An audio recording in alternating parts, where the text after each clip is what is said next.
pembelajarannya berpusat kepada siswa. Itu yang harus penjenengan mindsetnya sudah terbentuk. Terus penjenengan juga ada tadi yang hal baru. Ini pun tidak baru, tapi sudah dilakukan lagi sekarang. Ada asesmen awal, ada pembelajaran diferensiasi terkait dengan nanti proses pembelajarannya. Itu yang harus penjenengan kuatkan, penjenengan lakukan dalam mengimplementasikan kurikulum merdeka.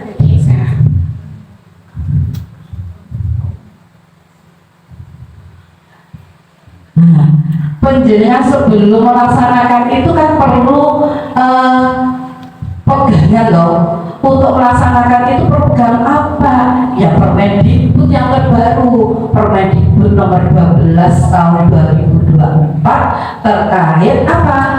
Terkait pelaksanaan kurikulum merdeka. Di dalam Permendikbud nomor 12 itu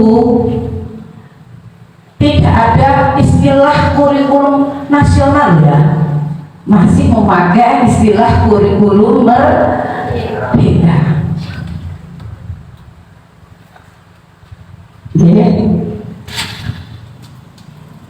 Kurikulum adalah seperangkat rencana dan pengaturan mengenai tujuan, isi, dan bahan pelajaran serta cara yang digunakan sebagai pedoman penyelenggaraan kegiatan pembelajaran untuk mencapai tujuan pendidikan. Di kurikulum di Permendikbud nomor 12 yang tahun 2024 juga menyatakan kurikulum pada pendidikan anak usia dini, jenjang pendidikan dasar dan jenjang pendidikan menengah selanjutnya disebut kurikulum merdeka. Lain-lainnya terkait struktur dan sebagainya bisa penjenengan pelajari di Permendikbud. Itu senjata penjenengan.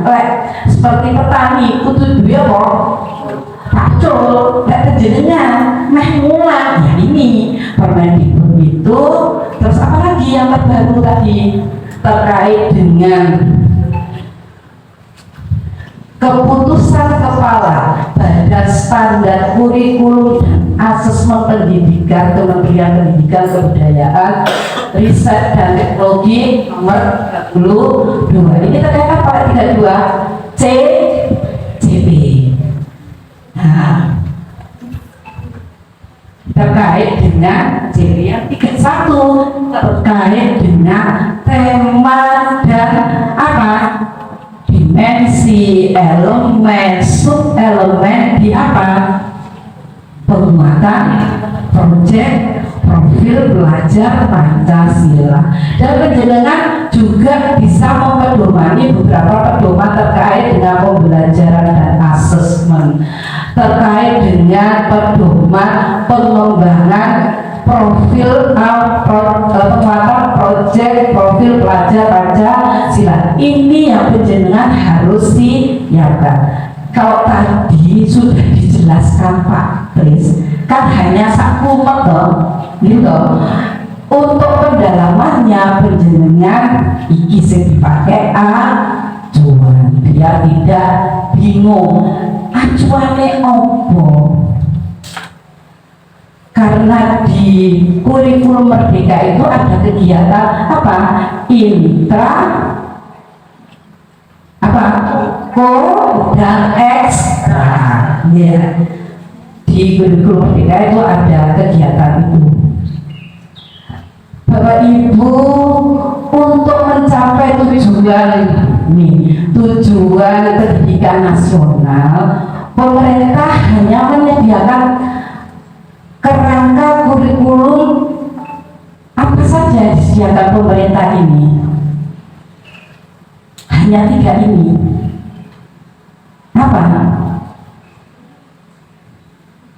Struktur kurikulum, CP, dan prinsip pembelajaran maupun asesmen ini yang disediakan pemerintah dalam apa?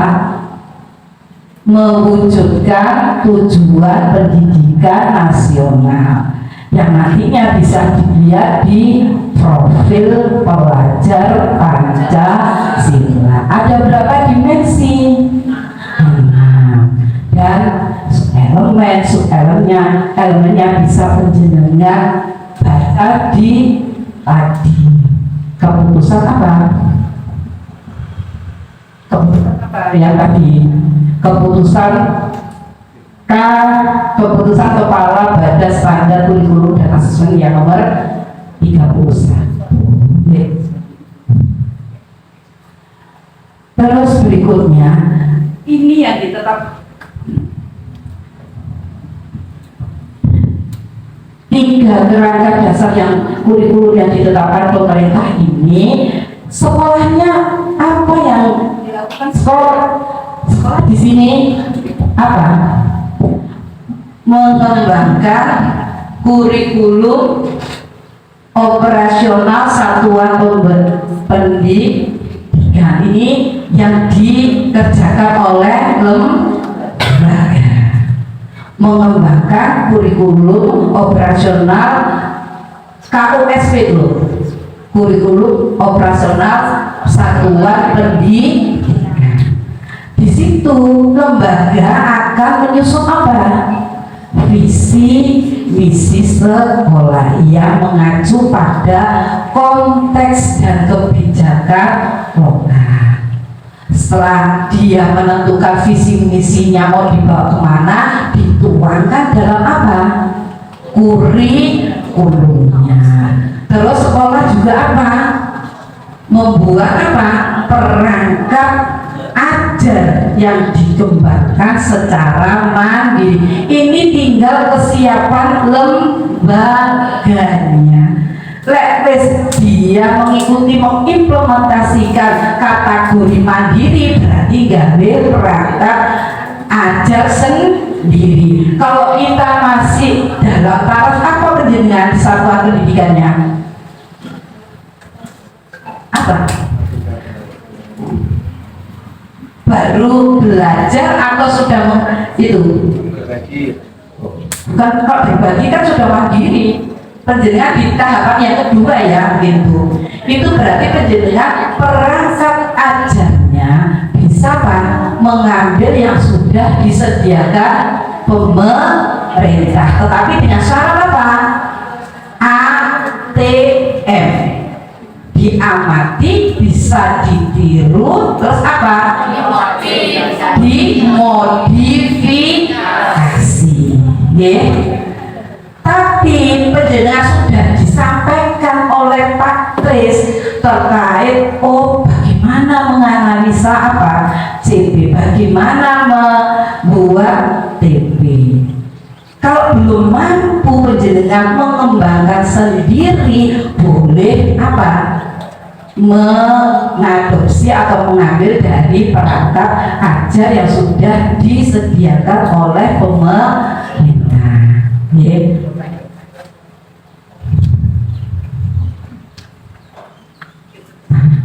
Di sini tadi penjenengan tekanannya, penjenengan yang mengulang dong. Penjenengan harus mengetahui apa? Prinsip pembelajaran dan asesmennya, karena pembelajaran dengan asesmen ini tidak bisa apa? Tidak bisa terpisahkan.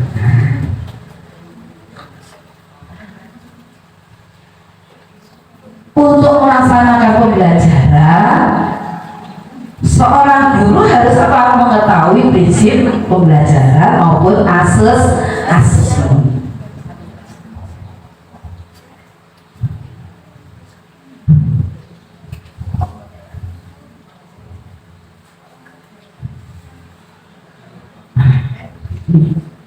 Mengapa penjenengan perlu mengetahui prinsip pembelajaran dan asesmen?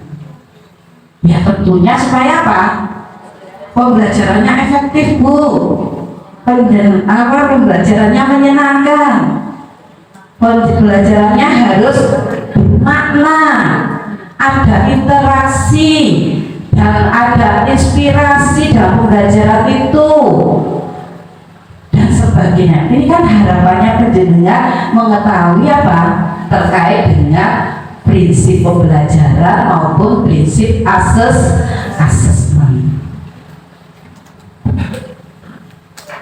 Berikutnya ada 5 prinsip pembelajaran. Kalau tadi mungkin sudah disampaikan, ini saya yang terpenting penjenengan dua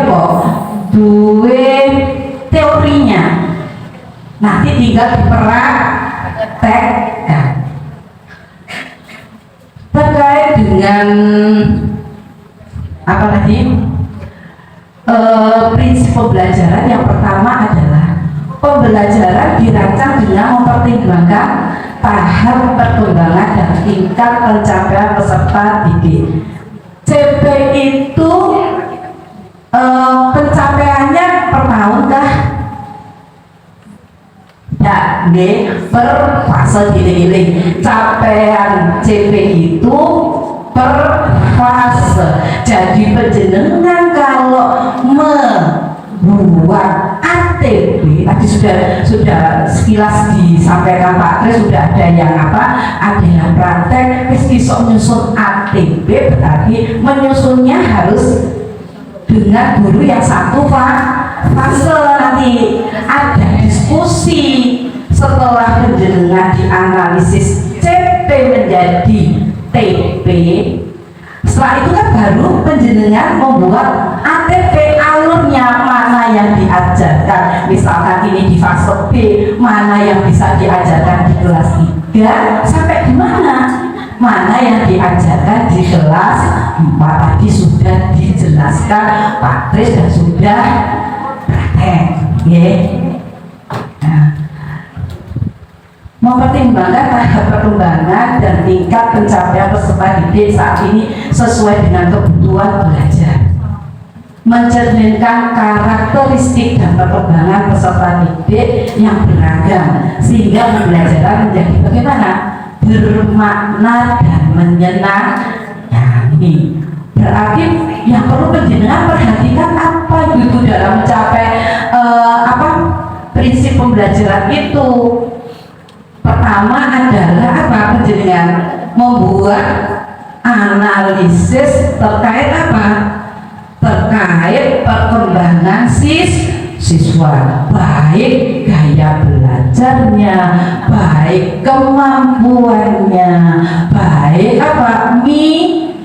minat dan potensi yang lainnya. Sehingga tadi ada tes diagnostik atau tes ya. Ini kaitannya supaya pendidikan bisa membuat merencanakan pembelajaran yang sesuai dengan kebutuhannya siswa. Karena siswa kita realnya ono sing kemampuannya ada yang sedang, ada yang kurang. Ojo barang dulu ya. Nah, jangan ada kata-kata yang mengejas anak sehingga anak nanti tersinggung, mundur, gak pede dan sebagainya. Kemudian yang kedua,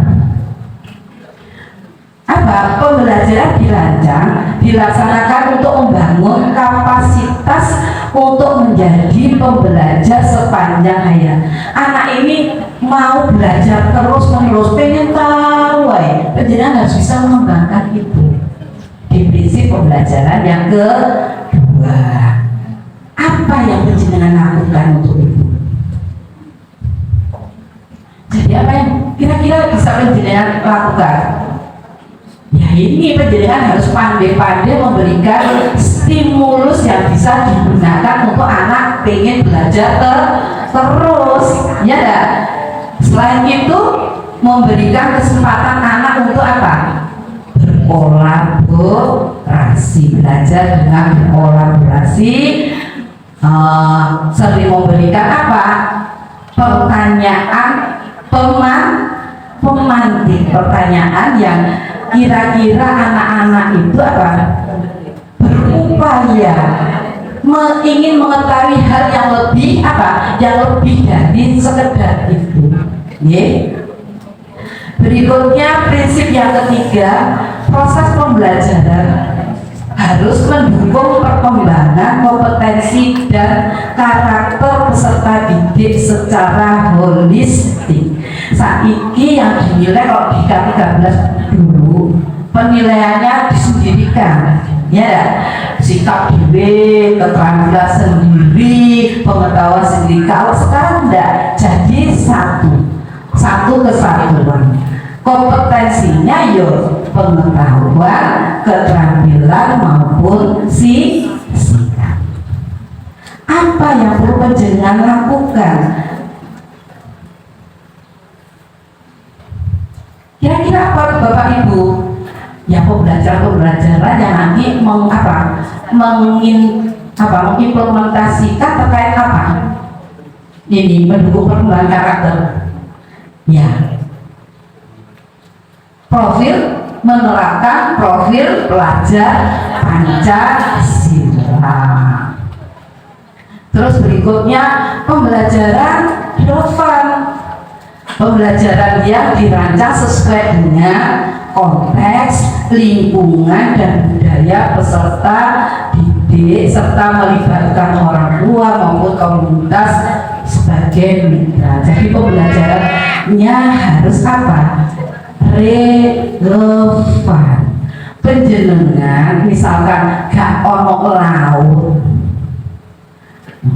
jenengan jelaskan laut, jadi anak-anak bingung kenapa tidak menggunakan kok bentang alam, ya bentang alam yang ada di sekitar siswa. Kalau laut juga contoh bentang alam laut, padahal hanya bentang alam. Bentang alam kan banyak, sawah bisa, apa bisa.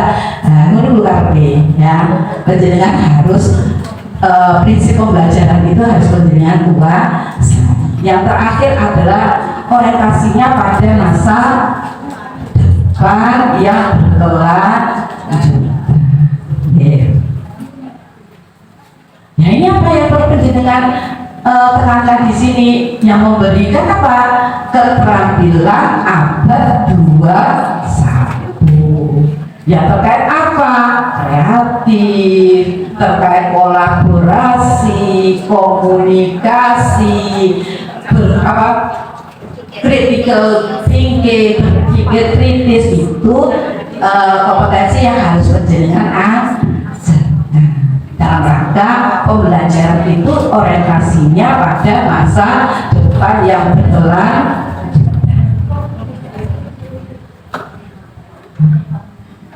Selain prinsip pembelajaran, penjenengan juga harus apa? Memahami. Nek gak paham penjenengan kok iki ngecakno pembelajaran hanya apa? Sekedar menggugurkan kuwi loh. Nah, paradigma wis pokoke aku aturannya gak digawe. Merdeka kok Bu? Merdeka dari mana? Merdeka itu ono aturannya, tidak sebebas-bebasnya. Sing dibuka merdeka lho, memilih asesmennya, memilih strategi pembelajarannya, capaiannya mau yang mana yang dibuka. Itu loh merdeka penjenengan. Tidak seperti K13. K13 harus selesai di kelas 6. Yo wis kuwi dipungut jam. Ya enggak? Sampai kadang-kadang kurang waktu. Bedanya seperti itu. Yang pertama terkait dengan prinsip asesmen apa? Terpadu dengan proses pembelajaran. Asesmen ini sebagai umpan balik untuk siapa? Yo gurune, yo siswanya dan orang tua, agar dapat memandu mereka menentukan strategi pembelajaran selanjutnya. Ini yang perlu Bapak Ibu guru perhatikan dan terapkan. Berarti nanti asesmennya merujuk pada apa? semua cakupan kompetensi, baik apa? Pengetahuan, keterampilan maupun sikap. Asesmen ini dilakukan terpadu dengan pembelajaran, diulang ya dinilai, jangan sampai diulang toh tapi tidak ada asesmennya, karena satu kesatuan. Berikutnya yang kedua, asesmen ini netral, dirancang dan dilakukan sesuai dengan fungsi asesmen tersebut dengan keleluasaan menentukan teknik keleluasaan menentukan teknik dan waktu pelaksanaan asesmen agar efektif mencapai tujuan pembelajaran. Yang sekarang panjenengan paham itu asesmen apa saja? Kalau di kurikulum Merdeka itu ada apa?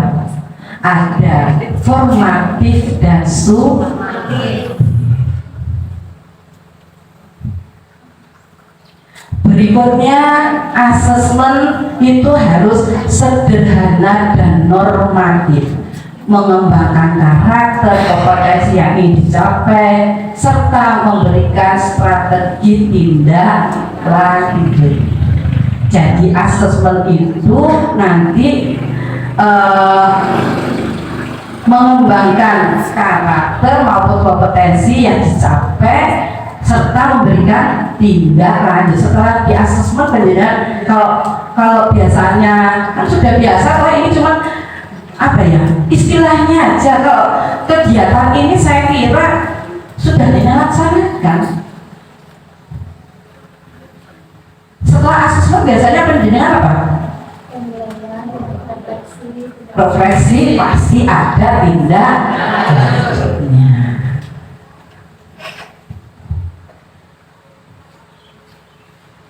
Berikutnya terkait dengan prinsip yang keempat, adil, valid, proporsional, dan dapat dipercaya. Penjenengan merancang asesmen itu secara adil, proporsional, valid, dan dapat untuk menjelaskan apa? Kemajuan belajar, menentukan keputusan tentang langkah sebagai dasar untuk menyusun program pembelajaran berikutnya. Yang harus penjenengan perhatikan yaitu asesmen harus adil, harus menggunakan apa? Instrumen asesmen yang bisa mengukur apa? Tujuan pembelajaran. Instrumennya berupa apa ya? Tinggal lihat apa? Teknik asesmennya. Kalau tes itu ada dua, tes lisan dengan tulis, berarti instrumennya berupa tes lisan dan tes tulis, seperti itu. Jadi penjenengan harus bisa merancang terkait asesmen itu dengan adil, profesional, valid, dan dapat dipercaya. Yang terakhir, reflektif. Hasil asesmen digunakan oleh peserta didik, pendidik, gurunya, tenaga kependidikan, orang tuanya sebagai bahan apa? Refleksi meningkatkan mutu pembelajaran. Biasa tadi panjenengan sebelum membuat rancangan asesmen kudu prinsip pembelajarannya dulu dan prinsip asesmen, karena dua kegiatan ini adalah terkait. Berikutnya saya hanya mengingatkan proses berpikir merencanakan pembelajaran dan asesmen. Yang pertama memahami P, acuannya tadi sudah ada. Yang kedua, penjenengan merumuskan P. DP. Setelah itu membuat ATP. CP ini kalau istilahnya A13 kok dengan KIKB itu, ya dah. Tidak. Kalau ATP kode karo sila, misalnya istilahnya sekarang diganti seperti itu. Setelah menyusun ATP, penjadinya bisa merancang apa? Pembelajaran maupun asesmen.